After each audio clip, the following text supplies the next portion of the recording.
Nagkunwaring pulubi ang milyonaryo upang subukin at magmakaawa ng limos sa waitress na kanyang iniibig at nabigla siya sa paraan ng pagtrato nito sa kanya. Ang ingay ng mga usapan at tunog ng mga kubyertos sa mamahaling restaurant na Perlas ng Silangan ay pumuno sa hangin ng gabi sa Makati City. Ang mga ilaw ng mga mataas na gusali ay nagbibigay liwanag sa labas ng malaking salaming bintana, nagpapakita ng makukulay na buhay ng pinakasikat na distrito ng negosyo sa Maynila.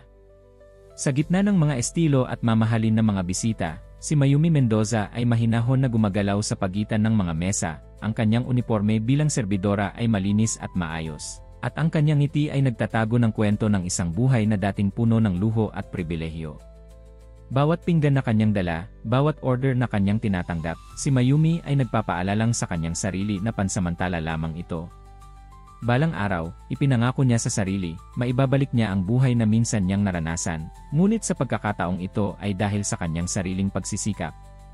Ang kanyang mga mata, na malalim at tila nagtatago ng mga sikreto, ay nagmamasid sa buong silid, tinitiyak na ang bawat customer ay nasiyahan. Emma Mendoza, table 8 po, tawag ng head waiter. EA customer, dapat perfect service. Tumango si Mayumi at lumapit sa nabanggit na mesa. Doon nakaupo ang isang matandang lalaki na mukhang mahiyain at hindi komportable. Ang kanyang lumang damit at hindi inayos na balbas ay hindi tugma sa mamahaling kapaligiran. Magandang gabi po, ako po si Mayumi, ako ang magsiserbisyo sa inyo ngayong gabi, bati niya sa lalaki na hindi iniangat ang kanyang ulo. Isang kakaibang damdamin ang bumalot kay Mayumi. Sa halip na ibaliwala ang lalaki, na malamang ay mababang tip, siya ay naupo sa silyang katapat nito. Ano pong maihahatid ko sa inyo? Tanong niya sa malambot na tinig. Nang sa wakas ay tumingin ang lalaki, nakatagpo ni Mayumi ang isang pares ng malalim na kulay kayumangging mga mata na tila hindi angkop sa gaspang na mukha. May isang iglap na kumislap sa mga mata na iyon, ngunit ipinalagay niyang imahinasyon lamang iyon. Isang mainit na tsaalang po, kung maaari, sagot ng lalaki, ang kanyang boses ay garalgal ngunit edukado, na nagpakagulat kay Mayumi. Hindi niya maintindihan kung bakit, ngunit gumawa si Mayumi ng isang pambihirang desisyon. Sandali lang po, sabi niya at dali-daling pumunta sa kusina. Bumalik siya dala ang isang tray na may tsaa at maliit na plato ng pagkain. Compliments of the house, bulong niya, inilagay ang pagkain sa harap ng lalaki. Ang lalaki ay nakatingin sa kanya na may pagkamangha. Bakit ka mabait sa akin? Hindi mo ako kilala. Ngumiti si Mayumi. Minsan, ang kabaitan ay hindi nangangailangan ng dahilan. Habang nakaupo sila doon, ang mga mata nila ay nagtagpo, at sa isang maikling sandali, parang may kuryenteng dumaloy sa pagitan nila. May isang bagay sa lalaking ito, isang malalim na kalungkutan at katalinuhan sa kanyang mga mata na hindi mapaliwanag ni Mayumi. Nawala ang sandaling iyon nang dumating ang isang maingay na grupo ng mga negosyante. Tumayo si Mayumi at bumalik sa kanyang trabaho, hindi napapansin ang paraan ng pagsunod ng mata ng lalaki sa kanya habang siya ay gumagalaw sa paligid ng restaurant. Mayumi! May naghahanap sa iyo, tawag ng isa sa mga kasamahan niya. Paglingon niya, nakita niya si Richard Villarreal, isang dating kakilala mula sa dati niyang buhay. Ang kanyang puso ay bumilis, hindi sa pagkasabik kundi sa pag-aalala. Si Richard ay ang anak ng dating katuwang sa negosyo ng kanyang ama, isang tao na tumalikod sa kanila nang bumagsak ang kanilang negosyo. Richard, bati niya, sinusubukang itago ang tensyon sa kanyang boses. Anong ginagawa mo dito? Ngumiti si Richard, isang ngiting hindi umabot sa kanyang mga mata. Hindi ba ako pwedeng kumain sa isang magandang restaurant? Lalo na kung ang pinakamagandang babae sa Maynila ang magsisilbi sa akin. Nanatiling profesional si Mayumi. Ano ang gusto mong i-order? Ikaw, sagot ni Richard, ang kanyang mga mata ay gumagala sa katawan ni Mayumi. Namimiss kita, Mayumi. Ang ating mga pamilya ay naging malapit noon. Pwede tayong maging malapit ulit. Bago makasagot si Mayumi, isang tunog ng babasaging pinggan ang gumambala sa lahat. Ang matandang lalaki sa mesa 8 ay nakatayo, ang kanyang upuan ay nakabagsak sa sahig. Ang kanyang mga mata ay naglalagablab habang nakatingin kay Richard. Pasensya na po, sabi ng lalaki, na mabilis na itinaas ang upuan at naghugas ng mahabang tsaa na nabuhos sa lamesa. Si Mayumi, naguguluhan sa kakaibang reaksyon ng lalaki, ay lumapit upang tumulong. Ayos lang po kayo. Ang lalaki ay tumingin sa kanya, pagkatapos kay Richard, at pagkatapos ay muling sa kanya. Pasensya na. Kailangan ko nang umalis. Bago pa man siya mapigilan ni Mayumi, ang lalaki ay mabilis na umalis ng restaurant. Iniwan siyang nalilito at hindi maintindihan kung bakit siya nakaramdam ng biglaang pagkawala. Sa kabilang dako ng lungsod, sa isang mataas na gusali na nag-o-oversee sa skyline ng Maynila, isang lalaki na kilala bilang si Arnel Dalisay, isa sa pinakamayayamang negosyante sa Pilipinas, ay nakatayo sa harap ng salamin. Tinatanggal ang mabalahibong peking balbas at wig. Ang kanyang mga mata, ang parehong mga mata na nakita ni Mayumi sa restaurant, ay nagtataglay ngayon ng komplikadong halo ng emosyon, pagkakaintriga, pagkasabik, at isang bagay na halos katulad ng pag-asa. Mayumi Mendoza, bulong niya sa sarili, sino ka ba talaga? Hindi niya alam na ang parehong katanungan ay tumatakbo sa isip ni Mayumi habang siya ay nagliligpit sa mesa 8, napapansin ang malaking tip na iniwan ng misteryosong lalaki sa ilalim ng tasa ng tsaa, at isang maliit na papel na may nakasulat, "Salamat sa iyong kabaitan.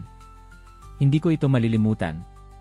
Habang nagtatapos ang gabi, si Mayumi ay bumuntong hininga habang tinatanggal niya ang kanyang sapatos sa maliit na apartment na kanyang tinitirhan, kasama ang kanyang may sakit na ama. Dinig niya ang mahinang pag-ubo mula sa kabilang silid. "Anak," tawag ng kanyang ama, si Fernando Mendoza, dating isa sa pinakamayamang real estate developers sa Maynila, ngayon ay nakaratay sa isang simpleng kama. "Kumusta ang trabaho mo ngayong gabi?" Umupo si Mayumi sa tabi ng kanyang ama, hawak ang kanyang kamay. "Mabuti naman po, itay. May nakita akong kakaibang lalaki sa restaurant. Parang iba siya." Ngumiti ang kanyang ama. "Baka ito na ang taong maghihilom sa puso mo, anak." Umiling si Mayumi. "Hindi na po ako naniniwala sa mga ganoong bagay, itay. Ngayon, ang mahalaga ay gumaling kayo at maibalik natin ang ating kabuhayan."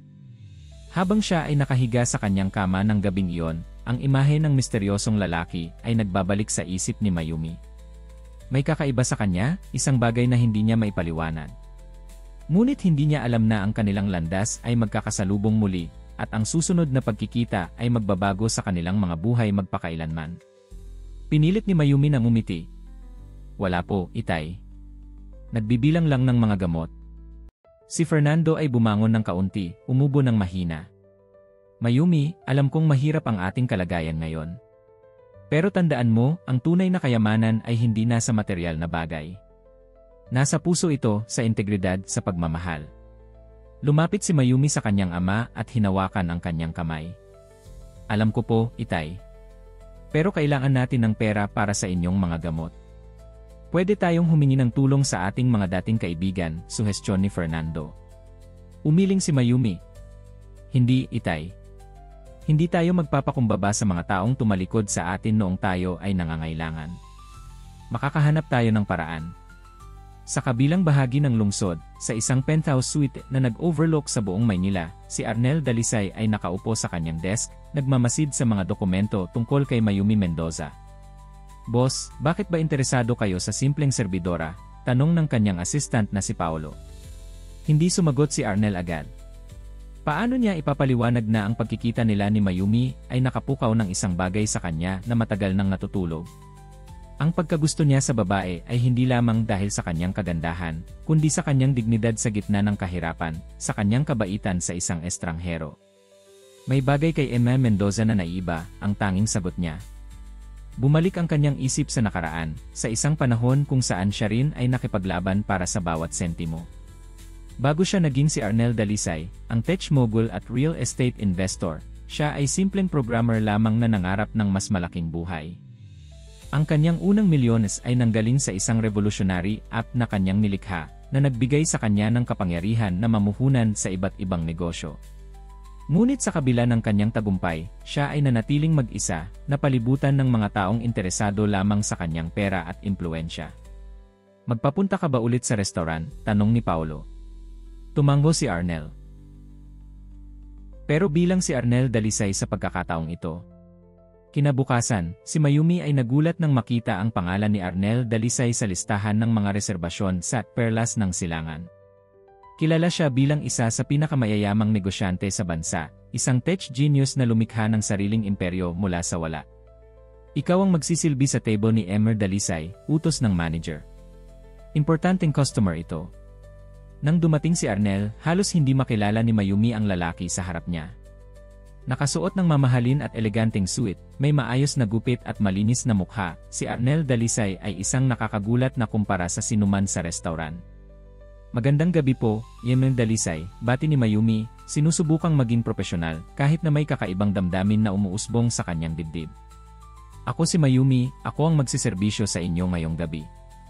Nang tumingin si Arnel sa kanya, nakaramdam si Mayumi ng isang matinding pakiramdam ng pamilyaridad. Ang kanyang mga mata. Parang nakita na niya ang mga yon dati. Ngunit imposible yon, hindi ba? Hindi niya kailanman nakilala ang sikat na negosyante. Mayumi, sabi ni Arnel, ang kanyang boses ay malambot ngunit matatag. Magandang pangalan. Salamat po, sagot ni Mayumi, nagtataka kung bakit ang simpleng pag-uusap na ito ay parang napaka-importante. Habang nagsisilbi si Mayumi kay Arnel, siya ay patuloy na nagtataka sa pamilyar na pakiramdam na dulot ng lalaki. May isang bagay tungkol sa kanya na hindi niya maipaliwanag. Malapit sa katapusan ng gabi, lumapit si Richard Villarreal sa mesa ni Arnel, halatang lasing at mapangahas. Dalisay, sabi niya, hindi ko inaasahang makikita kita dito. Tumingala si Arnel, ang kanyang mukha ay walang emosyon. Richard, anong may paglilingkod ko sa'yo? Nakita kong pinagmamasdan mo ang dating nobya ko, sabi ni Richard, tumuturo kay Mayumi na nakatayo sa may counter. Si Mayumi at ako ay may history, alam mo. Bago nalugi ang pamilya nila. Kumunot ang noo ni Arnel. Kung dating nobya mo siya, parang hindi mo siya tinatrato ng may respeto. Tumawa si Richard. Respeto? Para sa isang serbidora. Tumayo si Arnel, ang kanyang presensya ay biglang naging nakakatakot kahit hindi siya nagbabanta. Siguro dapat kang umuwi na, Richard. Mukhang napasobra ka na sa pag-inom. Bago pa man makasagot si Richard, lumapit si Mayumi. May problema ba, Dalisay? Walang problema, Mayumi, sagot ni Arnel, hindi inalis ang kanyang tingin kay Richard. Si Villarreal ay alis na. Nagalit si Richard pero umalis din, bumubulong ng mga salitang hindi maintindihan.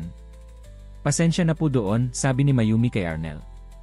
Si Richard ay dating nobyo mo, tanong ni Arnel, ang kanyang tinig ay may halong pagkadismaya. Umiling si Mayumi. Hindi po. Nanligaw siya noon pero hindi ko siya tinanggap. Ang ama niya ang naging dahilan ng pagbagsak ng negosyo ng pamilya ko. Natigilan si Arnel, tila gulat sa impormasyon. Hindi ko alam yon. Pasensya na. Wala pong dahilan para humingi ng tawad, sagot ni Mayumi. Hindi niyo naman po ako kilala. Pero gusto kitang makilala, sagot ni Arnel, ang kanyang mga mata ay seryoso at tapat. Pwede ba kitang imbitahan sa hapunan? Hindi bilang customer at serbidora, kundi bilang dalawang tao na nagnanais na magkakilala.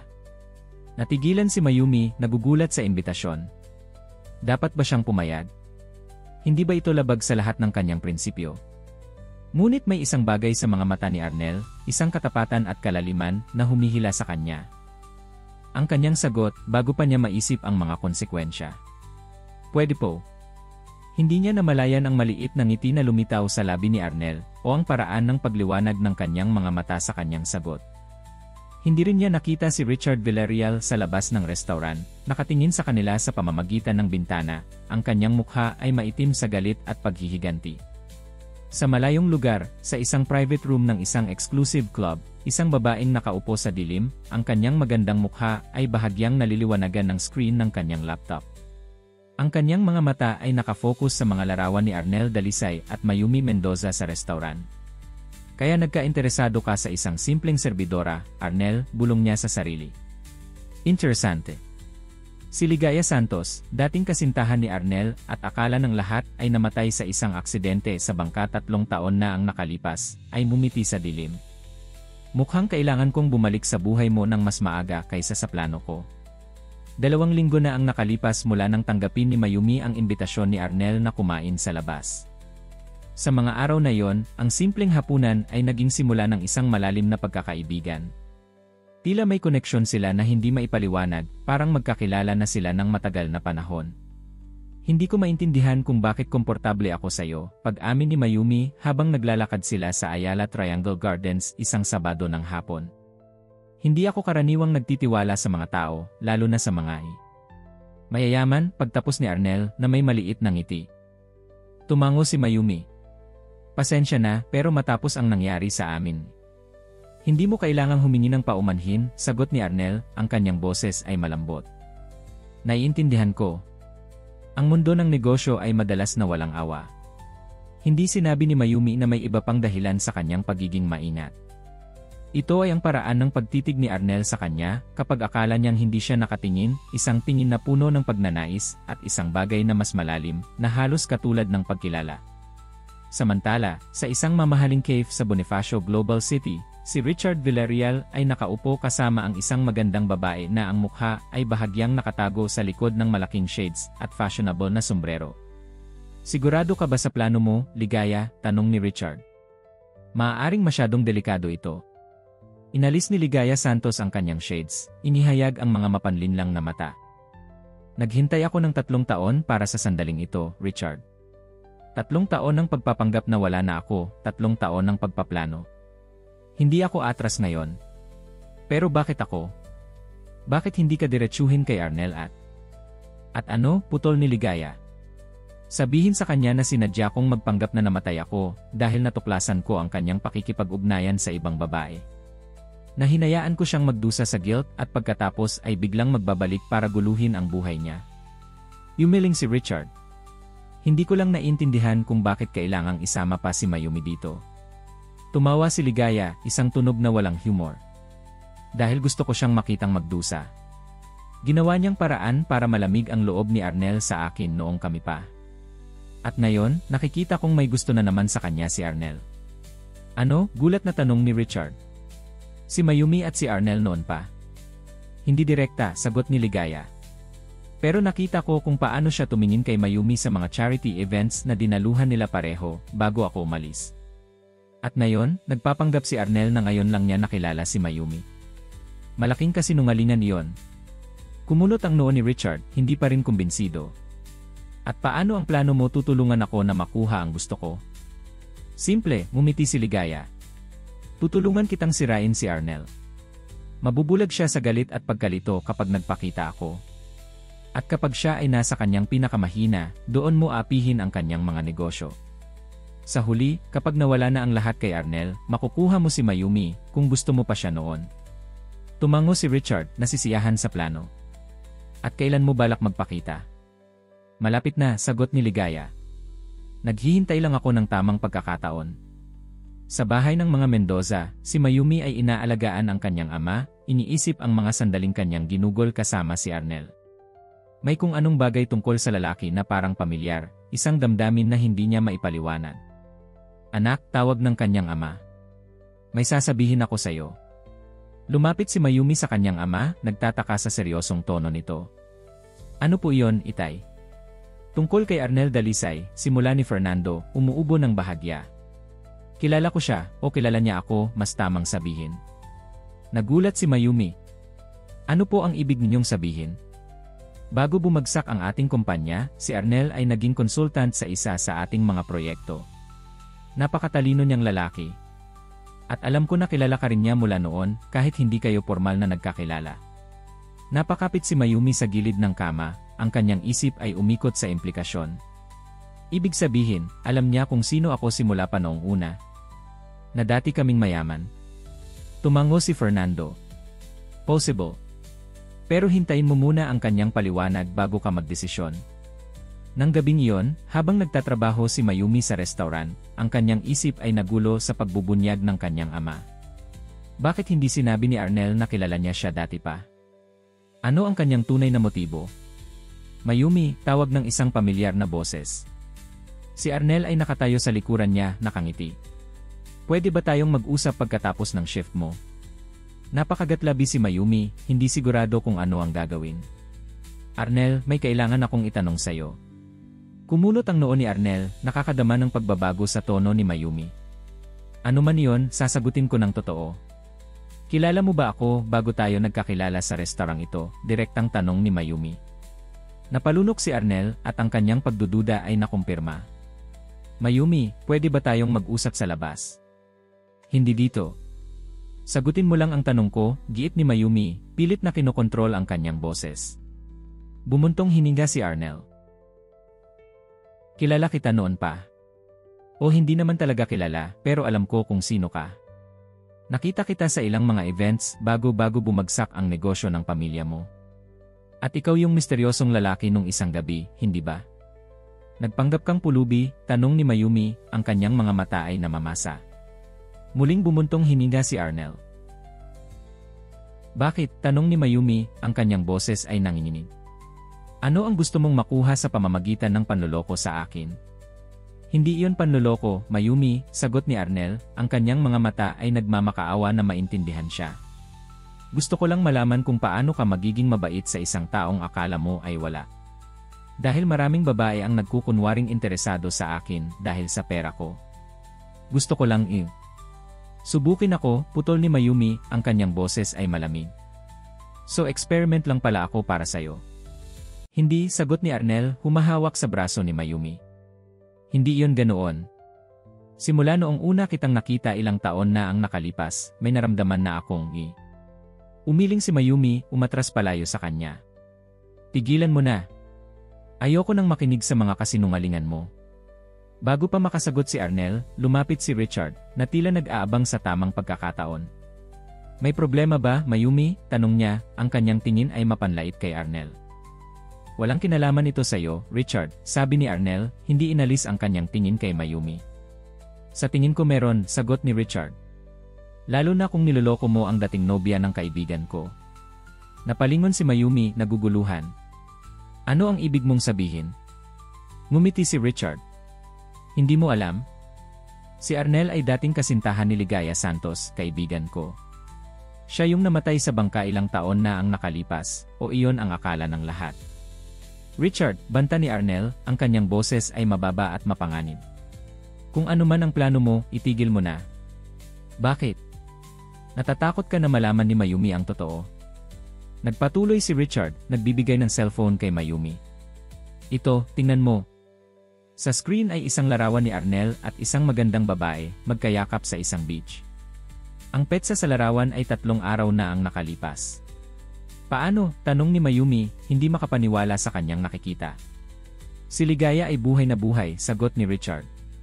At siya pa rin ang mahal ni Arnel. Ginagamit ka lang niya, Mayumi. Tulad ng paggamit niya sa posisyon niya bilang consultant noon para pahinain ang kumpanya niyo mula sa loob. Napaangat ang ulo ni Mayumi, ang kanyang mga mata ay naglalagablab. Ano? Nagpatuloy si Richard. Hindi ba sinabi ng tatay mo? Si Arnel ang nag-recommend ng mga pagbabago sa business plan na sa huli ay naging dahilan ng pagbagsak ninyo. Trabaho niya yon, utos ng mga karibal ninyo. Pagkatapos, nag-iba-ibang panlilinlang pa siya at nagpanggap na interesado sa iyo. Hindi totoo yan, Mayumi, giit ni Arnel, ang kanyang mukha ay namumutla. Hindi ko kailanman sinadyang saktan ka o ang pamilya mo. At tungkol kay Ligaya akala ko Pero si Mayumi ay umatras na, ang kanyang mga mata ay puno ng sakit at pagkamuhi. Layuan mo ako, Arnel. Ayoko nang makita ka pa. Pagkatapos noon, umalis siya, iniwan si Arnel na nakatayo doon, walang imik, habang si Richard ay bumingiti sa likuran niya. Hindi nakita ni Mayumi ang sakit sa mga mata ni Arnel, o ang paraan ng pagbaba ng kanyang mga balikat na parang may mabigat na pasanin. Hindi rin niya nakita ang pigil na mga luha sa kanyang mga mata habang siya ay tumalikod at umalis. At hindi rin niya napansin ang lalaking nakaupo sa isang sulok ng restaurant, tahimik na nag-obserba sa lahat. Si Eduardo Villarreal, ang ama ni Richard, ay uminom ng kanyang alak at mumiti. Ang unang hakbang ng kanilang plano ay nagtagumpay. Ang mga susunod na araw ay parang isang walang katapusang bangungot para kay Arnel. Matapos ang kanyang pagtatalo kay Mayumi, parang bumagsak ang buong mundo niya. Hindi siya makakain, hindi siya makatulog, at halos hindi siya makapag-focus sa kanyang trabaho. Boss, dapat mo nang i-check ang mga reports na ito, sabi ni Paolo, ang kanyang assistant, inilalagay ang isang folder sa kanyang mesa. Ang shares ng kumpanya ay bumababa na ng 15% mula noong nakaraang linggo. Walang imik na tinignan ni Arnel ang dokumento, ngunit ang mga numero ay tila walang kahulugan para sa kanya. Ang tanging nakikita niya ay ang mukha ni Mayumi, ang sakit sa kanyang mga mata noong gabing iyon. Anong nangyayari sa akin? Bulong niya sa sarili. Paano nangyari na isang simpleng plano na kilalanin ang isang babae ay naging ganito kalaking gulo? Hindi niya inaasahan na ang kanyang nakaraan kay Ligaya at ang mga kasinungalingan ni Richard ay magtatagpo para wasakin ang anumang pagkakataon na mayroon siya kay Mayumi. Isa pang bagay, boss, dagdag ni Paolo. May tumawag na reporter mula sa Manila Business Chronicle. Nagtatanong tungkol sa mga balitang bumabalik si Ligaya Santos. Napatigil si Arnel, ang kanyang mga mata ay nagulat. Ano? Meron daw silang nakuhang tip na si Emma Santos ay buhay pa pala. Nagtatanong sila kung maaari kang ma-interview tungkol dito. Tumanggi ka, hindi ba? Tanong ni Arnel, tumatayo at naglalakad papunta sa bintana ng kanyang opisina. Naman, boss. Pero alam mo namang hindi sila titigil sa pagsisiyasat. Mabilis kumalat ang balita sa industriya. Bumuntong hininga si Arnel. Kung totoo na bumalik si Ligaya, ano ang ibig sabihin nito? Bakit siya nagpanggap na namatay? At higit sa lahat, paano niya nakilala si Richard Villarreal? Bago pa maisip ni Arnel ang mga kasagutan, ang kanyang cellphone ay tumunog. Isang numero na hindi niya kilala. Hello? Arnel, sabi ng isang pamilyar na tinig, isang tinig na akala niya ay hindi na niya maririnig pang muli. Matagal-tagal na, hindi ba? Ligaya, sagot niya, ang kanyang boses ay mahinahon ngunit matatag. Akala ko ni. Napatay na ako, tumawa si Ligaya, isang tunog na dati ay iniibig ni Arnel, ngunit ngayon ay parang sandpaper sa kanyang tainga. Pasensya na sa disappointment. Ano ang gusto mo, Ligaya? Simpleng bagay lang naman, Arnel. Gusto kong makilala mo ako sa The Peninsula sa Makati, bukas ng 7. May mga bagay tayong dapat pag-usapan. Kung gusto mong pag-usapan ang nangyari noon. Hindi lang yon, putol ni Ligaya. Ito ay tungkol kay Mayumi Mendoza rin. Nanigas si Arnel. Ano ang kinalaman niya dito? Bukas, Arnel. 7 yen, huwag kang malate. At pagkatapos ay pinutol na ni Ligaya ang tawag. Habang nakatitig sa kanyang phone, naramdaman ni Arnel na lahat ng kanyang hinala ay nakumpirma. Talagang may koneksyon si Ligaya kay Richard, at ginamit nila si Mayumi para manghimasok sa kanyang buhay. Sa kabilang dako ng lungsod, si Mayumi ay nakatayo sa harapan ng isang ospital, ang kanyang mga kamay ay nanginginig habang hawak ang reseta ng kanyang ama. Ang doktor ay nagsabi na kailangan ni Fernando ng special medication, isa na hindi kayang bayaran ng kanilang health insurance. 150,000 pesos, bulong niya, nakatingin sa halaga. Saan ako kukuha ng ganyan kalaking pera? Napasandal siya sa pader, nakaramdam ng pagkalula. Ang tanging paraan para makakuha siya ng ganoon kalaking pera ay kung Mayumi, tawag ng isang pamilyar na boses. Si Richard ay nakatayo sa di kalayuan, nakangiti sa kanya. Mukhang may problema ka. Tiningnan niya ito ng masama. Wala akong panahon sa mga laro mo, Richard. Hindi ito laro, sagot niya, lumapit sa kanya. Narinig ko kung ano ang sinabi ng doktor. Kailangan ng tatay mo ng mahal na gamot. Paano mo nalaman? Tanong ni Mayumi, naguguluhan.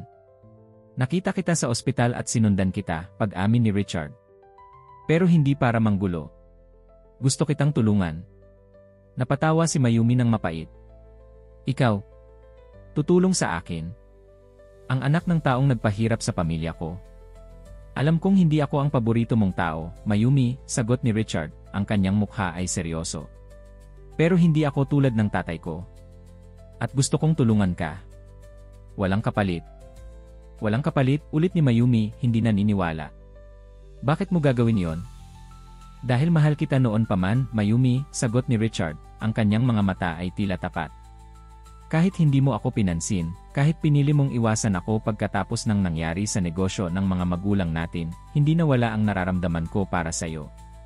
Napatingin si Mayumi sa reseta sa kanyang kamay, nagdadalawang isip. Hindi ko alam, Richard. Mayumi, hindi kita pinipilit na mahalin ako pabalik, sagot ni Richard. Gusto ko lang matulungan ang tatay mo. Walang kondisyon. Napabuntong hininga si Mayumi. Anong pagpipilian mayroon siya? Kailangan ng kanyang ama ng gamot at wala siyang paraan para makakuha ng ganoong halaga sa maikling panahon. Sige, ang kanyang sagot sa wakas. Tatanggapin ko ang tulong mo. Pero para sa tatay ko lang ito, hindi dahil may gusto akong mangyari sa atin. Ngumiti si Richard. Naiintindihan ko. Pupunta tayo sa bangko bukas ng umaga para kunin ang pera. Habang naglalakad sila paalis ng ospital, walang nakakapansin na may isang lalaki na nakaupo sa lobby, nagpapanggap na nagbabasa ng dyaryo. Si Eduardo Villarreal ay nakangiti habang sinusundan ng kanyang mga mata ang dalawa. Pagkagaling sa ospital, nagpunta si Mayumi sa Perlas ng Silangan para sa kanyang shift. Kahit na ayaw niyang harapin si Arnel muli, kailangan niya ng trabaho.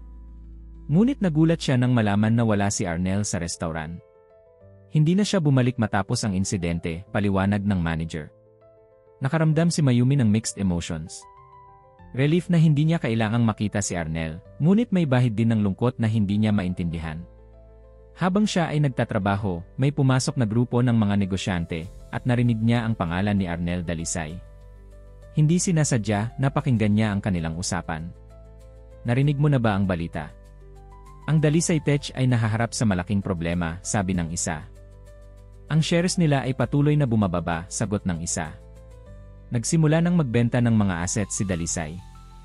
Nakakatawa kung paano nagbabago ang kapalaran, hindi ba? Ilang buwan lang ang nakalipas, siya ang golden boy ng tech industry. Ngayon, sinasabi nila na maaari siyang mawalan ng lahat. Natigilan si Mayumi, hindi naniniwala sa kanyang narinig.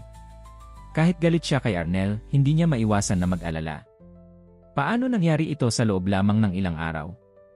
Pagkatapos ng kanyang shift, sa halip na umuwi, nagpunta si Mayumi sa isang internet cave. Nag-research siya tungkol sa kasalukuyang sitwasyon ni Arnel at ng kanyang kumpanya. Tama nga ang sinabi ng mga negosyante, ang Dalisay Tech ay nahaharap sa matinding krisis. At mukhang ang lahat ay nagsimula nang lumabas ang balita na si Ligaya Santos, ang dating kasintahan ni Arnel na pinaniniwalaang namatay, ay buhay pa pala. Paano nangyari ito? Tanong ni Mayumi sa sarili. Habang nagbabasa siya, nakita niya ang artikulo tungkol sa diumanoy kaugnayan ni Arnel sa pagbagsak ng Mendoza Properties ilang taon na ang nakalipas. Ayon sa artikulo, si Arnel ay nagtrabaho bilang konsultant para sa mga Mendoza, ngunit siya rin ay nagbigay ng maling payo na nagtulak sa kumpanya tungo sa pagkabangkarota. Hindi ito totoo, bulong ni Mayumi, alam na ang artikulo ay puno ng mga maling impormasyon. Ang kanyang ama ay hindi kailanman nagsabi na si Arnel ang may kasalanan sa kanilang pagbagsak. Sa katunayan, sinabi niyang isang konsultant lang si Arnel, at hindi siya kailanman nagbigay ng rekomendasyon na nakaapekto sa kanilang negosyo. Nagsimulang magduda si Mayumi. Kung ang artikulo na ito ay mali, ano pa ang mga kasinungalingan na sinabi ni Richard sa kanya? At ano ang tunay na layunin ni Ligaya sa pagbabalik? Sa kanyang apartment, natagpuan ni Mayumi ang kanyang ama na nakaupo sa silya, nakatingin sa lumang album ng pamilya. Itay, sabi niya, umupo sa tabi niya. Pwede ba akong magtanong tungkol kay Arnel Dalisay? Tungkol sa kung ano talaga ang nangyari noon? Tumingin si Fernando sa kanyang anak, nakakaintindi ng kalituhan sa kanyang mga mata. Si Arnel ay matalino at mahusay na konsultant, Mayumi. Pero hindi niya kailanman nirerekomenda ang anumang bagay na nakaapekto sa ating negosyo. Sa katunayan, siya ang nagbabala sa akin tungkol sa ilang mga problema sa deal natin sa mga Villarreal. Problema na hindi ko pinansin dahil nagtiwala ako kay Eduardo. Kaya hindi kasalanan ni Arnel ang nangyari sa atin. Yumiling si Fernando. Hindi, anak. Sa katunayan, sinubukan pa niyang tulungan tayo. Pero napakalayo na natin noon para mailigtas. Napapikit si Mayumi, pilit na pinoproseso ang lahat ng impormasyon. Kung hindi sinabi ni Arnel ang katotohanan tungkol sa pagkilala niya kay Mayumi at sa kanyang pagdidispalsa, malamang dahil alam niyang hindi siya pagkakatiwalaan ni Mayumi kapag nalaman niyang may kaugnayan siya sa pagbagsak ng negosyo ng kanilang pamilya, kahit na sinubukan niyang tumulong. At si Richard? Mukhang ginamit lang niya ang sitwasyon para manlinlang. Pinaikot niya si Mayumi gamit ang mga kasinungalingan tungkol kay Arnel. Ang tanging hindi niya maintindihan ay si Ligaya. Bakit siya nagpanggap na namatay? At bakit siya nagbalik ngayon? Habang nag-iisip si Mayumi, biglang tumunog ang kanyang cellphone. Hindi niya kilala ang numero. Hello, sagot niya. Enra Mendoza, sabi ng isang pamilyar na tinig. Si Paulo Reyes ito, assistant ni Emer Dalisay. Paano mo nakuha ang numero ko? Tanong ni Mayumi, nagulat. Enra Mendoza, may nangyari kay Emer Dalisay. Nagkolapse siya sa kanyang opisina kanina at dinala siya sa ospital. Bago siya nawalan ng malay, ikaw ang kanyang tinatawag. Nakaramdam si Mayumi ng panlalamig ng kanyang buong katawan. Anong ospital? Philippine General Hospital, Mendoza. Gusto lang naming malaman mo. Hindi ko sinasabing kailangan mong pumunta, pero akala ko dapat mong malaman. Pagkatapos ng tawag, nanatiling nakatayo si Mayumi sa gitna ng kanilang apartment, hindi alam kung ano ang gagawin. Bakit siya tinatawag ni Arnel? At dapat ba siyang pumunta sa ospital pagkatapos ng lahat ng nangyari? Mayumi, tawag ng kanyang ama. Anong nangyari? Si Arnel, sagot niya, ang kanyang boses ay nanginginig. Na-ospital siya. At ako ang kanyang tinatawag. Tumingin si Fernando sa kanyang anak, nakakakita ng mga emosyon na nagbabakasakali sa kanyang mukha. Ano ang gagawin mo, anak? Malalim na huminga si Mayumi, nakararamdam ng pagkabalisang hindi niya nauunawaan. Hindi ko alam, itay. Hindi ko talaga alam. Ang kulay abuhing pasilyo ng Philippine General Hospital ay tila walang katapusan habang naglalakad si Mayumi, ang tunog ng kanyang mga hakbang ay sumasabay sa mabilis na tibok ng kanyang puso. Hindi niya maintindihan kung bakit siya nandito, bakit siya nagmamadali papunta sa tao na nagsinungaling at naglihim ng katotohanan sa kanya. Ngunit may kung anong bagay na humihila sa kanya, isang damdamin na hindi niya maipaliwanag. Room 507, sabi ng nurse sa information desk. Pero limitado ang mga bisita sa pamilya lang. Ako ang fiance niya, sinungaling ni Mayumi, nagulat sa sarili niyang mga salita. Nang makarating siya sa silid, natigilan siya sa pintuan. Si Arnel ay nakahiga sa kama, mas payat at mas mapusyaw kaysa noong huli niyang nakita. May mga litubes na nakakabit sa kanyang braso, at ang kanyang dating masiglang mukha ay tila tuyo at pagod. Nanatili siyang tahimik, hindi sigurado kung dapat ba siyang pumasok. Ngunit bago pa siya makagawa ng desisyon, nagsalita si Arnel.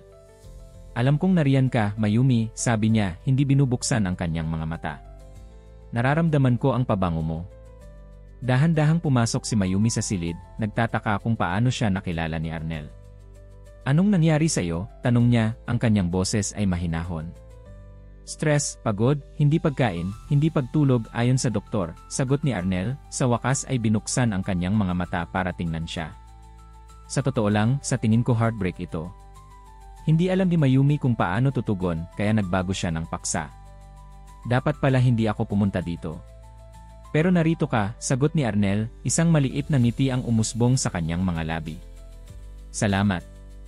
Bakit mo ako tinatawag bago ka nawalan ng malay? Direktang tanong ni Mayumi. Bumuntong hininga si Arnel. Dahil gusto kong humingi ng tawad. Nagkamali ako na hindi sinabi sa iyo ang lahat mula sa simula. Akala ko mas makikilala mo ako ng totoo kung hindi mo alam kung sino talaga ako. Paano yung tungkol sa kumpanya ng pamilya ko?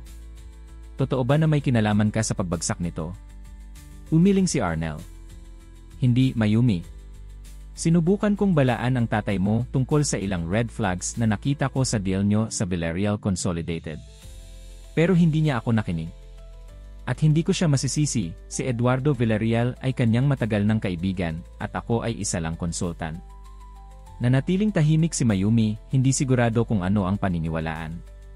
Kinausap ko ang tatay ko, sabi niya sa wakas.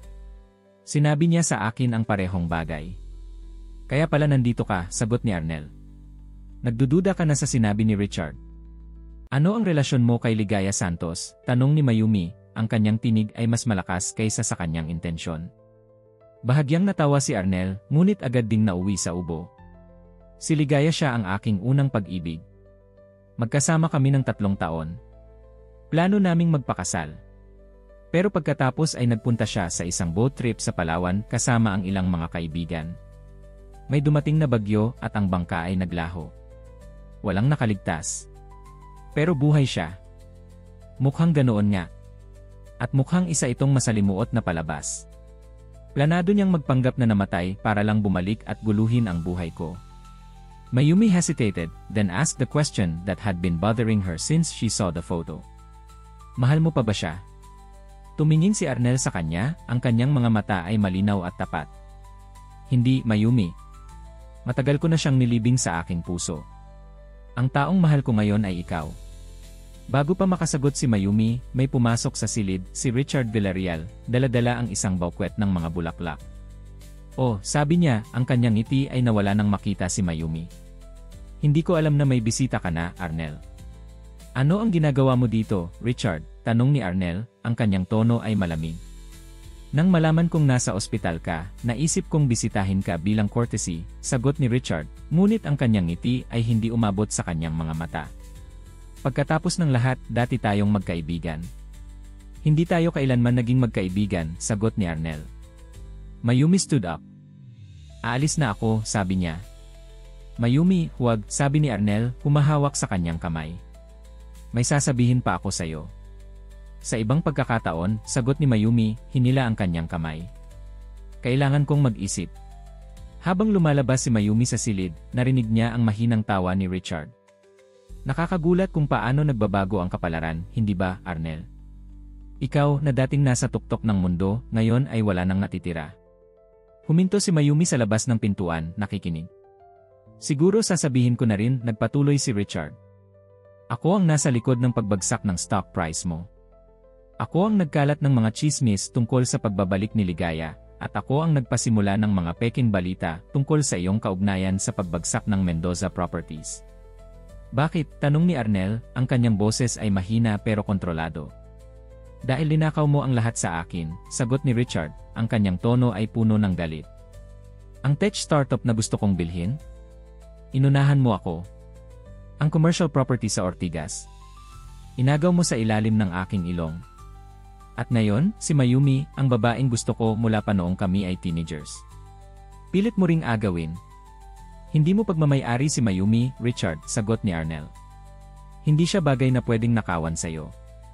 Hindi na mahalaga yon, tumawa si Richard. Dahil nandito na si Ligaya at handa siyang sirain ka. Ang lahat ng mga plano namin ay nagaganap na. Hindi magtatagal, wala ka ng kumpanya, wala kang reputasyon, at wala kang Mayumi. Napaatras si Mayumi sa gulat, halos mabangga ang isang nurse na dumadaan. Nawala siya sa pasilyo, ang kanyang isip ay umikot sa mga bagong impormasyon. Kaya ito ay isang setup mula pa sa simula. Si Richard at si Ligaya ay nagsama-sama para siraan si Arnel, at ginamit nila siya bilang parte ng kanilang plano. Habang naglalakad siya palabas ng ospital, may tumawag sa kanya. Enna Mendoza. Paglingon niya, nakita niya ang isang eleganteng babae na nakasuot ng designer dress at oversized sunglasses. Ako si Ligaya Santos. Pwede ba tayong mag-usap? Sinundan ni Mayumi si Ligaya sa isang kalapit na coffee shop. Naupo sila sa isang sulok, malayo sa ibang mga tao. Alam kong alam mo na kung sino ako, simula ni Ligaya, inaalis ang kanyang sunglasses, at inihahayag ang isang magandang mukha na may matatalim na mata. Ang babaeng umalis at nagpanggap na namatay, sagot ni Mayumi, hindi maipagkakaila ang pait sa kanyang boses. Tumawa si Ligaya. Ako nga. Pero may dahilan ako. At ano yon? Si Arnel ay nangaliwa sa akin, sagot ni Ligaya, ang kanyang mukha ay seryoso. May nakita akong mga text messages sa phone niya mula sa ibang babae. Kaya nagplano akong umalis, magpanggap na namatay, at pagkatapos ay bumalik para iparamdam sa kanya ang sakit na naramdaman ko. At kasama mo si Richard sa plano na ito, tanong ni Mayumi. Si Richard ay matalik kong kaibigan, sagot ni Ligaya. Siya ang tanging nakakaalam na buhay ako. Siya ang tumulong sa akin na simulan ang bagong buhay ko sa ibang bansa. At ngayon, siya ang tumutulong sa akin para makaganti kay Arnel. Tungkol saan ang paghihiganti? Dahil sa pag-cheat na hindi mo man lang kinonfirm. Kumunot ang noo ni Ligaya. Masyado kang matalino para sa sarili mong kabutihan, Mayumi. Pero ito lang ang masasabi ko, huwag kang maniwala kay Arnel. Siya ay isang sinungaling at manipulator. Paano ko malalaman na hindi ikaw ang nagsisinungaling? Tanong ni Mayumi. Dahil anong mapapala ko sa pagsisinungaling sa'yo, sagot ni Ligaya. Wala na akong pakialam kay Arnel. Gusto ko lang protektahan ka mula sa kaparehong sakit na dinanas ko. Nanatiling tahimik si Mayumi, hindi alam kung ano ang paniniwalaan. Parehong may mga dahilan si Arnel at Ligaya para magsinungaling. Sino ang nagsasabi ng totoo? Isang bagay pa, dagdag ni Ligaya. Mag-ingat ka kay Richard. Siya ay hindi karaniwang tao. Ano ang ibig mong sabihin? Ang obsession niya sa iyo ay hindi normal, sagot ni Ligaya. Sa totoo lang, kaya ko siya naging kaibigan ay dahil alam kong pwede ko siyang makontrol gamit ang pangako na tutulungan ko siyang makuha ka. Pero ngayon, natatakot ako sa kung ano ang kaya niyang gawin. Bago pa makasagot si Mayumi, ang kanyang cellphone ay tumunog. Text mula kay Richard. Mayumi, nasaan niya? Pupunta tayo ray bangko para kunin iyan pera para ray gamot ng tatayan. Naghihintay lay sa tapat ng apartment N. Napatigil si Mayumi. Sa gitna ng lahat ng nangyayari, muntik na niyang makalimutan ang pangako ni Richard na tutulungan siya sa medical expenses ng kanyang ama. Kailangan kong umalis, sabi niya kay Ligaya, tumatayo. Mayumi, tawag ni Ligaya. Kahit sino ang piliin mong paniwalaan, mag-ingat ka. Pagdating ni Mayumi sa kanilang apartment building, nakita niya si Richard na naghihintay sa labas, nakasuot ng mamahalin na suit at may malaking ngiti. Handa ka na ba? Tanong niya. Pupunta na tayo sa bangko para kunin ang pera para sa tatay mo. Tiningnan siya ni Mayumi, nakikita ngayon ang lalaki sa harap niya sa ibang liwanag. Lahat ng mga paghihinalang umusbong sa kanyang isip matapos marinig ang pag-uusap ni Richard at Arnel, pati na rin ang babala ni Ligaya, ay nagbababala sa kanya na mag-ingat. Richard, tungkol sa tulong mo. Bago ko makalimutan, putol ni Richard, inilabas ang isang sobre mula sa kanyang jacket. Ito ang resibo ng payment para sa initial treatment ng tatay mo. Binayaran ko na kahapon. Nagulat si Mayumi, kinuha ang sobre at binuksan ito. Totoo nga, ang resibo ay para sa malaking halaga, binayaran kahapon, para sa treatment ni Fernando Mendoza. Salamat, sabi ni Mayumi, hindi sigurado kung ano ang idadagdag. Hindi ko alam kung paano kita mababayaran. Hindi mo kailangang bayaran ako, Mayumi, sagot ni Richard, ang kanyang ngiti ay lumaki. Ang tanging gusto ko ay makita kang masaya. Naglakad sila patungo sa bangko, si Mayumi ay tahimik na nag-isip. Bagamat nagpasalamat siya sa tulong ni Richard, hindi niya maiwasang maalala ang mga narinig niya sa ospital, ang mga paratang ni Richard laban kay Arnel, at ang kanyang pag-amin sa pagtatangka na sirain ang negosyo nito. At sa gitna ng lahat, naroon pa rin ang larawan ni Arnel sa ospital, hinahawakan ang kanyang kamay at nagsasabing mahal niya siya. Richard, sabi ni Mayumi habang naglalakad sila. Sino talaga si Ligaya Santos sa'yo? Natigilan si Richard, ang kanyang hakbang ay nawala sa ritmo. Kaibigan lang. Bakit mo natanong? Nakita ko siya kanina, pag-amin ni Mayumi. Kinausap niya ako. Kumunot ang noo ni Richard. Anong sinabi niya sa'yo? Maraming bagay, sagot ni Mayumi, pinag-aralan ang reaksyon ni Richard. Kasama na ang tungkol sa inyong plano laban kay Arnel. Mayumi, anuman ang sinabi niya sa'yo. Nagsisinungaling ba siya, Richard, putol ni Mayumi? O ikaw ang nagsisinungaling sa akin? Sa isang iglap, nakita ni Mayumi ang pagbabago sa mga mata ni Richard. Ang dating mabait at mapagmahal na tingin ay napalitan ng isang bagay na mas madilim, mas mapanganib. Mayumi, sabi niya, ang kanyang tinig ay mababa. Bakit kailangan mong guluhin ang mga bagay-bagay? Tinutulungan kita. Binibigyan kita ng pera para sa tatay mo. Anong iba pa ang gusto mo? Gusto ko ng katotohanan, sagot ni Mayumi, umaatras ng isang hakbang. Hindi ko na alam kung sino ang dapat kong pagkatiwalaan. Magtiwala ka sa akin, giit ni Richard, humahakbang papalapit sa kanya. Ako lang ang tunay na nagmamalasakit sa'yo. Sa isang iglap, isang kotse ang huminto sa tabi nila, at ang bintana ay bumaba para ipakita ang mukha ni Paolo, ang assistant ni Arnel. Emna Mendoza, tawag niya. Kailangan kong makausap kayo ngayon din. Tungkol kay Emer Dalisay. Tumingin si Mayumi kay Richard, pagkatapos kay Paolo, at gumawa ng mabilis na desisyon. Pasensya na, Richard. Kailangan kong pumunta. Mayumi, huwag, sabi ni Richard, hinawakan ang kanyang braso. Pakawalan mo ako, sabi ni Mayumi, determinado. Sasama ako kay Paolo. Nagmamadali siyang pumasok sa kotse, at agad itong umandar, iniwan si Richard na nakatayo sa gilid ng kalsada, ang kanyang mukha ay maitim sa galit. Ang kotse ni Paolo ay mabilis na tumatakbo sa mga kalsada ng Maynila, ang kalangitan ay unti-unting dumidilim habang lumalapat ang gabi sa syudad. Saan tayo pupunta? Tanong ni Mayumi, ang kanyang puso ay mabilis pa ring tumitibok mula sa confrontation kay Richard. Sa safe house ni Emer Dalisay, sagot ni Paolo. Hindi siya talaga nasa ospital, Ina Mendoza. Nagpapanggap lang siya na may sakit para makausap ka ng hindi nahahalata ni Richard at Ligaya. Ano? Nagulat si Mayumi. Nagsinungaling ka rin sa akin. Pasensya na po, sagot ni Paolo. Pero kailangan naming gawin ito. Nakasurveillance si Emer Dalisay. Sinusubaybayan siya ng mga tao ni Richard.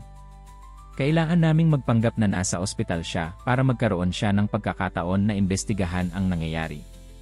Paano mo nalaman na kasama ako kay Richard? Hindi lang ikaw ang nagmamanman, Ina Mendoza. Mayroon din kaming mga tauhan na sumusubaybay kay Richard. Nang makita ka naming kasama siya, agad kaming nagdesisyon na kunin ka. Bakit? Ano ba ang nangyayari talaga? Tanong ni Mayumi, ang kanyang ulo ay umiikot sa lahat ng impormasyon. Si M. Dalisay ang magpapaliwanag, sagot ni Paolo, habang ang kotse ay pumasok sa isang private road patungo sa isang compound sa labas ng lungsod. Nang makarating sila sa isang simpleng pero eleganteng bahay, si Paolo ay nagmaneho papasok sa garahe at pinatay ang makina. Dito po, Ina Mendoza.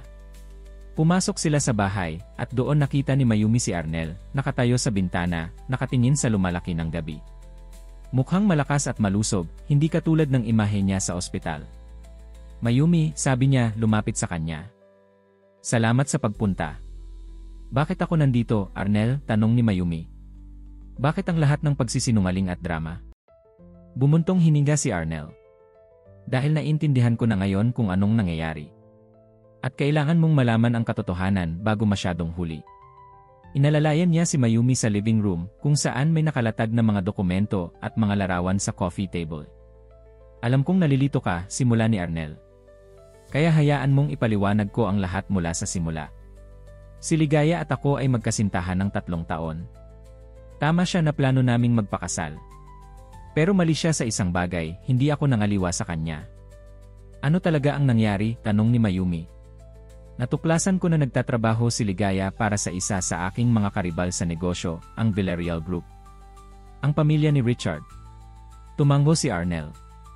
Si Eduardo Villarreal, ang ama ni Richard, ay matagal nang gustong sirain ang aking kumpanya. Ginamit niya si Ligaya para kunin ang aking trade secrets, mga business plans, at iba pang confidential information. Natuklasan ko ito 1 linggo bago ang kanyang kunwaring aksidente.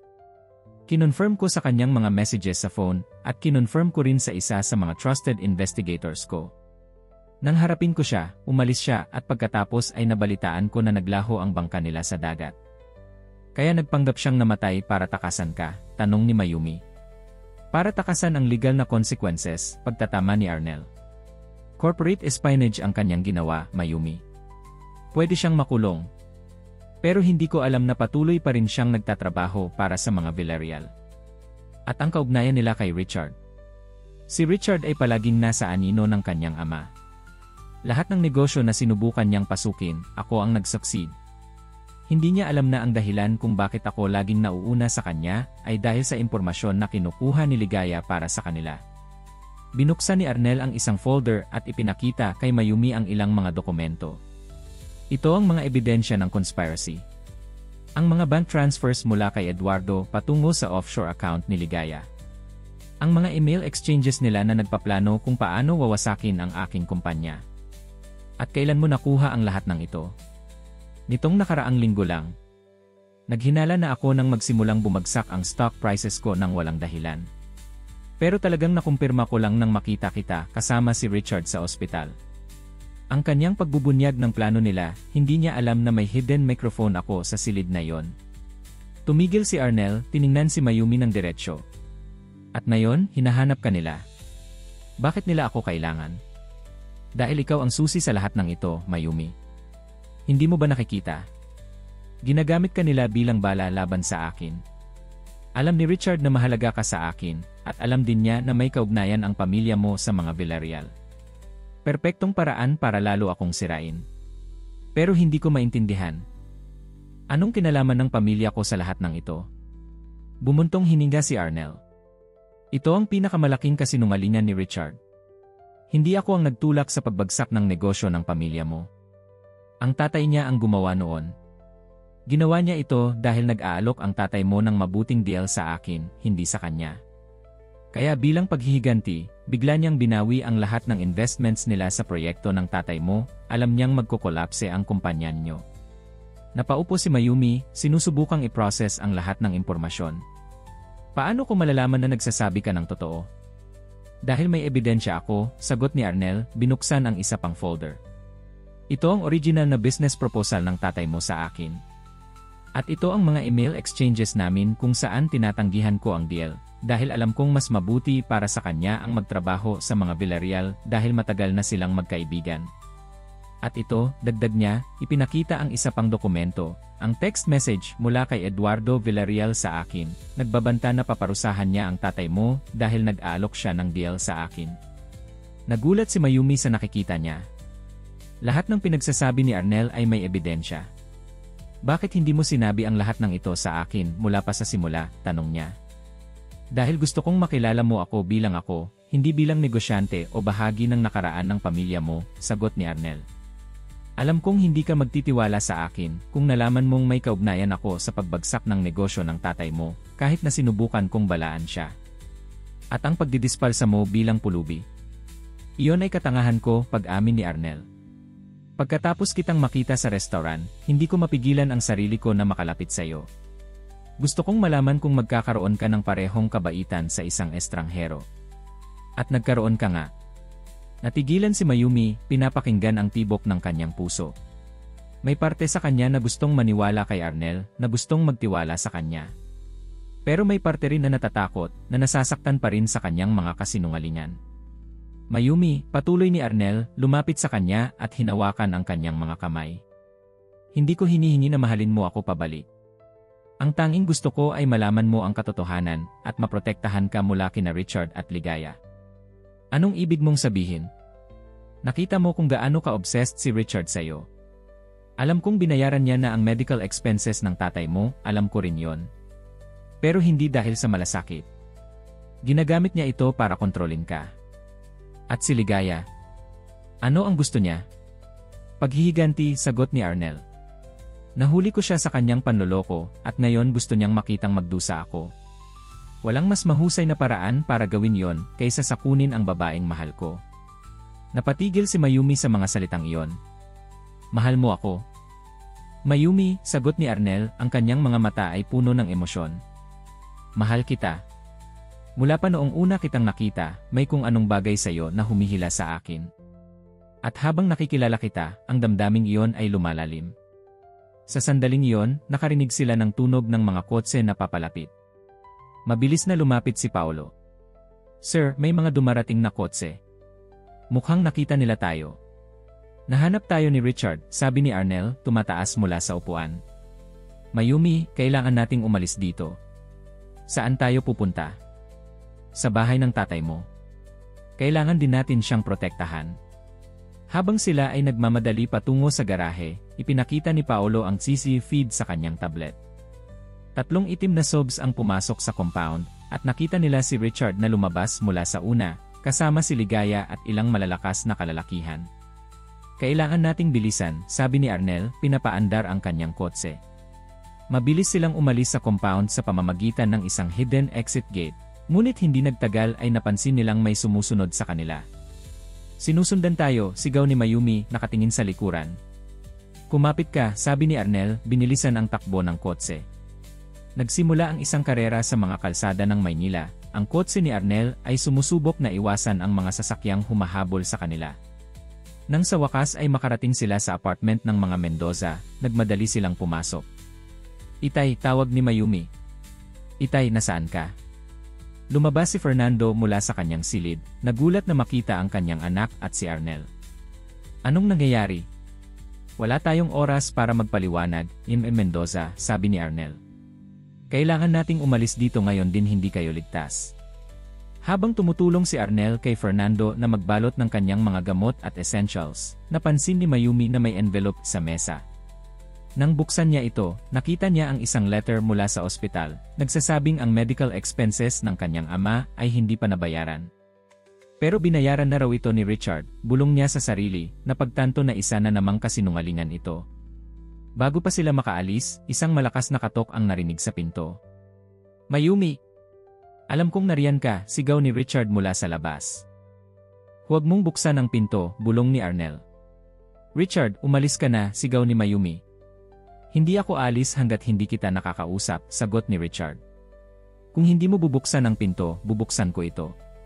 Nakita nila ang doorknob na umiikot, at pagkatapos ay may malakas na kalabog sa pinto. Mayumi, kailangan nating umalis dito, bulong ni Arnel. May emergency exit ba kayo? Meron, sa kusina, sagot ni Mayumi. May fire escape doon papunta sa likod ng building. Habang tinutulungan nila si Fernando papunta sa fire escape, narinig nila ang pinto na bumagsak. Pumasok si Richard, si Ligaya, at dalawang malalakas na kalalakihan. Mayumi, sigaw ni Richard. Mayumi, alam kong nariyan ka pa. Sa kusina, tahimik na binuksan ni Mayumi ang emergency window. Dito, itay, bulong niya, tinutulungan ang kanyang ama na lumabas. Ngunit bago pa makalabas si Arnel, pumasok si Richard sa kusina. Oh, narito pala kayo, sabi niya, ang kanyang ngiti ay walang kaligayahan. At kasama pa si Arnel Dalisay. Anong sorpresa? Richard, pigilan mo na ito, sabi ni Arnel, tumatayo sa harap ni Mayumi at ng kanyang ama. Tapos na ang laro mo. Laro? Tumawa si Richard. Hindi ito laro, Arnel. Ito ay negosyo. At sa negosyo, may mga mananalo at may mga matatalo. Ngayon, ikaw ang matatalo. Nasaan si Ligaya? Tanong ni Mayumi, naghahanap sa silid. Si Ligaya ay naghihintay sa kotse, sagot ni Richard. Masyadong delikado para sa kanya na makita dito. Pero hindi na yon mahalaga. Ang mahalaga ay ikaw, Mayumi. Ikaw at ako. Walang ikaw at ako, Richard, sabi ni Mayumi, ang kanyang tinig ay matatag. Narinig ko ang lahat. Alam ko ang katotohanan tungkol sa iyo at sa tatay mo. Kung paano ninyo sinira ang negosyo ng tatay ko. Nagulat si Richard. Anong pinagsasabi mo? Nakita ko ang mga ebidensya, Richard, sagot ni Mayumi. Ang mga text messages ng tatay mo, ang mga email, lahat. Alam ko na ngayon kung sino talaga ang may kasalanan sa pagbagsak ng Mendoza Properties. Kumunot ang noo ni Richard. Hindi mo maintindihan, Mayumi. Ginawa iyon ng tatay ko para sa akin, para sa atin. Alam niyang mahal kita. Gusto niyang makuha kita sa pamamagitan ng pagpapahina sa pamilya mo. Kaya inaamin mo, tanong ni Mayumi, nagulat sa pagbubunyag. Alam ko ang plano ng tatay ko, pag-amin ni Richard. Pero ginawa ko lahat ng ito para sa atin. Para maibalik ko sa iyo ang buhay na nawala sa iyo. Sa pamamagitan ng pagsisinungaling sa akin. Sa pamamagitan ng pagsisinungaling tungkol sa pagbabayad sa medical expenses ng tatay ko, tanong ni Mayumi, iwinagayway ang letter mula sa ospital. Nagulat si Richard sa nakita. Paano mo ni? Nakita ko ang letter, Richard. Hindi mo binayaran ang gamot ng tatay ko. Sa gitna ng tensyon, isang malakas na tunog ang narinig mula sa labas ng apartment. Pagkatapos ay ang tinig ni Ligaya. Richard! Kailangan nating umalis. May mga pulis na paparating. Nanlaki ang mga mata ni Richard. Anong ginawa mo, Arnel? Ngumiti si Arnel. Hindi lang ikaw ang may mga koneksyon, Richard. Bago pa tayo pumunta rito, tinawagan ko na ang mga kaibigan ko sa NIE. Mga kaibigan ko na interesado sa corporate espionage at financial sabotage. Kinakabahang tumingin si Richard sa mga bodyguards niya. Pigilan niyo sila. Huli na, Richard, sabi ni Arnel. Napapaligiran na tayo. Wala nang lugar para takasan. Nang magsimulang marinig ang mga sirena, nawalan ng kulay ang mukha ni Richard. Tumakbo siya palabas ng kusina, sinusundan ng kanyang mga tauhan. Mayumi, sabi ni Arnel, lumapit sa kanya. Kailangan nating lumabas na. Ang mga pulis ay darating na anumang sandali, at gusto kong makarating kayo ng tatay mo sa ligtas na lugar. At ikaw, tanong ni Mayumi, nag-aalala. Kakausapin ko ang mga pulis, ipaliliwanag ko ang sitwasyon. Mayroon akong lahat ng ebidensya na kailangan nila para panagutin sina Richard at Ligaya. Habang tinutulungan nila si Fernando na bumaba sa fire escape, narinig nila ang pagdating ng mga pulis, ang mga sigaw ng mga opisyal, at ang pagtakbo ng mga tao. Nang makarating sila sa ground floor, nakita nila ang mga pulis na dinadala sina Richard at Ligaya patungo sa mga patrol car, pareho silang nakaposas. Mayumi, kailangan kong kausapin ang mga opisyal, sabi ni Arnel. Alagaan mo ang tatay mo. Arnel, tawag ni Mayumi bago siya makalayo. Hihintayin kita. Ngumiti si Arnel, isang ngiting puno ng pag-asa at pangako. Hindi magtatagal. Sa mga susunod na oras, nasaksihan ni Mayumi ang pagbuwag ng conspiracy na nagbanta sa kanilang buhay. Si Richard at Ligaya ay kinasuhan ng iba't ibang krimen, kasama na ang corporate espionage, financial sabotage, at harassment. Si Eduardo Villarreal, ang mastermind sa likod ng lahat, ay inisyuhan din ng warrant of arrest, at ang kanyang mga asset ay inilagay sa freeze order habang iniimbestigahan ang kanyang mga krimen. Isang linggo ang nakalipas, si Mayumi at ang kanyang ama ay nagsimulang mag-ayos ng kanilang buhay. Salamat sa tulong ni Arnel, si Fernando ay nakatanggap ng libreng medical treatment sa pinakamagaling na ospital sa Maynila. Salamat sa pagtitiwala sa akin, Mayumi, sabi ni Arnel habang sila ay naglalakad sa garden ng ospital. Alam kong hindi madali iyon, lalo na pagkatapos ng lahat ng nangyari. Hindi nga pag-amin ni Mayumi. Pero sa huli, nakinig ako sa aking puso. At tama ito.